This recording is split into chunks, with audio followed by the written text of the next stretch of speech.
दिल से तुमको मनाऊं मैं भगवन, तेरे बिन मेरा कोई नहीं है। दिल से तुमको मनाऊं मैं भगवन,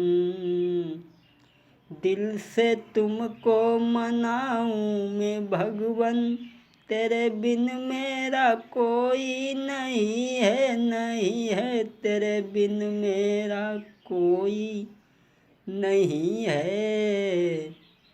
एक आशा लगी है प्रभु तेरी, और दूजा सहारा नहीं है। दिल से तुमको मनाऊं मैं भगवन, तेरे बिन मेरा कोई नहीं है। भक्त नरसी सदा दीन दुखियारा, आस तुम पे लगाई जभी कटी झंझट सभी। बेटी रामा के घर घेरा कोई आफत ने उन्हें फिर नहीं। दिल से तुमको मनाऊं मैं भगवन, तेरा बिन मेरे कोई नहीं है। गर इतना दयालु तू है भगवन, तो दे दे थोड़ी जगह मुझको भी गोद में। मिन्नी तेरा है तेरा रहेगा, तेरे बिन मेरा कोई नहीं है। दिल से तुमको मनाऊं मैं भगवन, तेरे बिन मेरा कोई नहीं है। आदरणीय समस्त सभी श्रोता बंधु, आज हम ये रामायण की कहानी सीता हरण समझाने के लिए जा रहे हैं। भगवान श्री राम पिता दशरथ की आज्ञा को मान करके पंचवटी में निवास कर रहे हैं। भाई लक्ष्मण और अर्धांगिनी सीता के साथ में जब निवास कर रहे हैं तो वहाँ पर एक दिन रावण की बहन शूर्पणखा आई और उसने सुंदरी का रूप बना करके भगवान के पास पहुँची और कहने लगी कि तुम सम पुरुष नमो सम नारी। कहने लगी कि तुम्हारे समान पुरुष और मेरे समान स्त्री नहीं है, इसलिए मैं चाहती हूँ कि तुम मेरे साथ में शादी कर लो। शूर्पणखा के वचन सुनकर के भगवान कहने लगे हैं, माफ़ करना, हम शादी तो नहीं कर सकते हैं।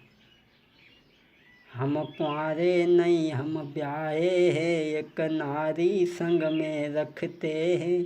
अपने की सिवा दूसरे की माँ बेटी बहन समझते हैं। हम पतिव्रत धर्म का पालन कर रहे हैं।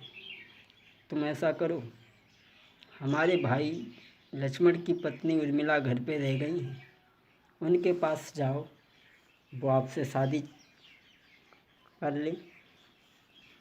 ये आस लेकर के शूर्पणखा लक्ष्मण के पास में पहुंची। वहाँ से भी जब निराश होकर के लौटी तो शूर्पणखा राक्षसी का भेष बना करके सीता की तरफ दौड़ी। जब सीता की तरफ दौड़ी तो भगवान का संकेत पाकर के लक्ष्मण ने शूर्पणखा के नाक काट डाली और वो शूर्पणखा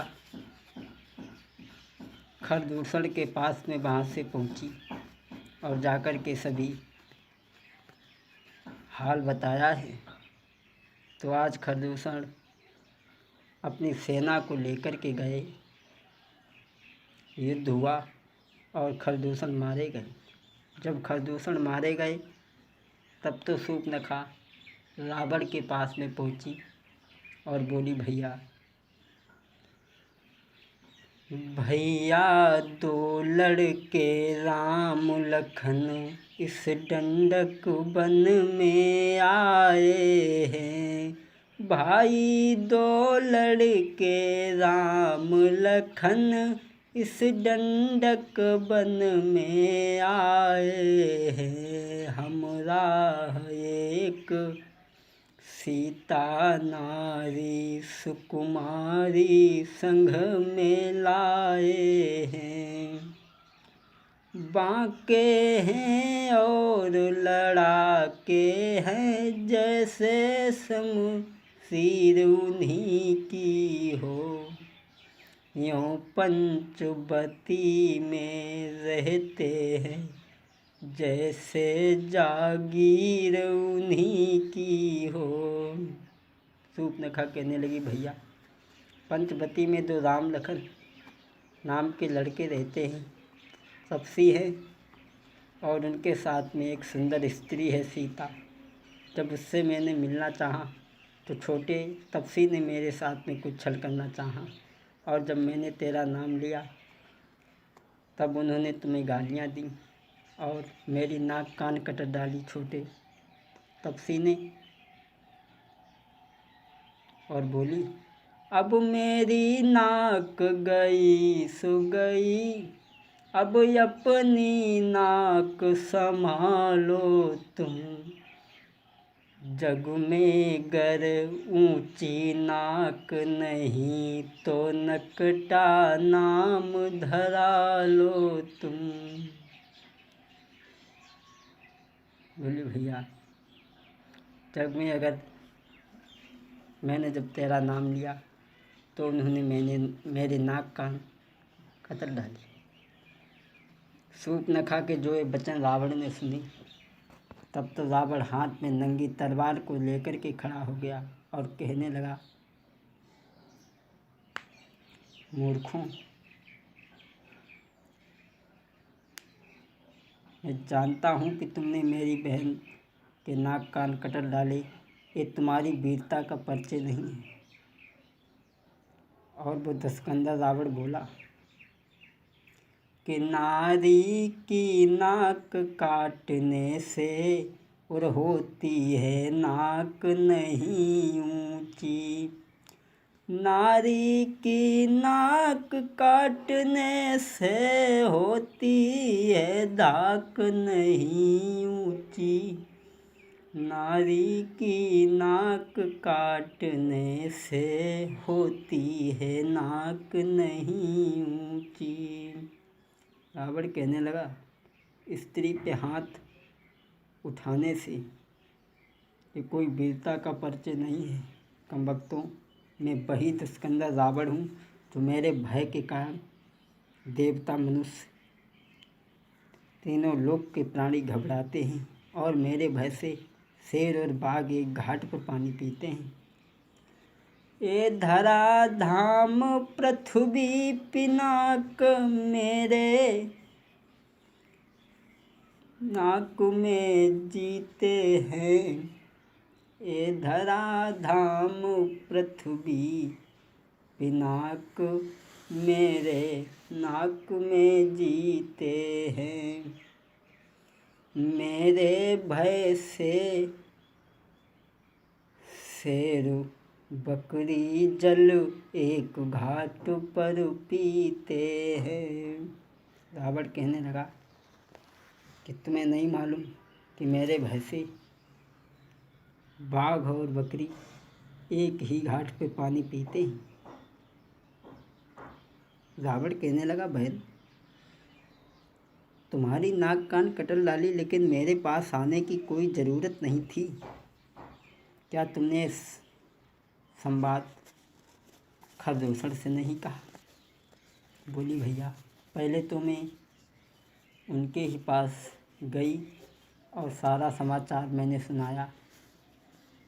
वह बोली जब मुझ पर हुआ ये अत्याचार पहले ही उन पर गई कहा सभी समाचार। बोली मैं पहले उनके ही पास गई और वो सेना को लेकर के गए। वे लेकर सेना गए वहाँ, वे लेकर फौजे गए वहाँ, अत्यंत घोर संग्राम हुआ। लेकिन उन बड़े तपस्वियों ने उन सब का काम तमाम किया। पृथ्वी पर नदी रुधिर की थी, लाशों पे लाशें गिरती थीं। मैं देख रही थी खड़ी खड़ी सबकी गर्दन कटती थी। मैं देख रही थी खड़ी खड़ी और सबकी गर्दन कटती थी। बोली भैया मैं सबसे पहले उनके पास ही गई थी, लेकिन उन्हें उन तपस्वियों ने मार दिया। तब